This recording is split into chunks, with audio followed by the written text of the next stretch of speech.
জঙ্গলের নির্জন কোণে হঠাৎ একদিন শোনা গেল হাহাকার। একটি ছোট হরিণ শাবক ছুটে চলেছে, মায়ের রক্তমাখা শরীর রেখে পালাচ্ছে সে গি। এক বাঘ শিকার করেছে হরিণ মাকে, পাশে কাঁদছে হরিণ শাবক। আমি কাউকে কিছু করিনি, আমার মাকে কেন নিলে? জঙ্গল জুড়ে আদালত বসেছে, আজকের বিচার।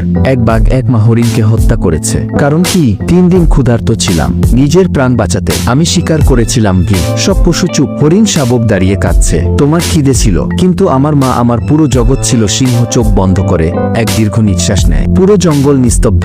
বাঘ ভুল করেছে, কিন্তু সে খুনি নয়, সে শুধু বাঁচতে চেয়েছিল। জঙ্গল নিয়ম মেনে চলে, কিন্তু এই শিশু যেন আর না কাঁদে। বাঘকে শাস্তি নয়, তবে প্রতিদিন সে এই হরিণ শাবকের যত্ন নেবে, যতদিন না সে বড় হয় গি। হরিণ শাবক বাঘের দিকে তাকায়, ভয় নয়, বোঝাপড়ায়। দুজনেই নিঃশব্দে হাঁটছে একসাথে। পেছনে পড়ে আছে হরিণ মার স্মৃতি। বিচার সব সময় শাস্তি নয়, কিছু সময় তা হয়ে ওঠে সম্পর্ক, দায়িত্ব আর অনুতাপের শুরু। তবে এখনো হরিণ ছানা খুশি না, কারণ তোমরা কেউ লাইক সাবস্ক্রাইব করো।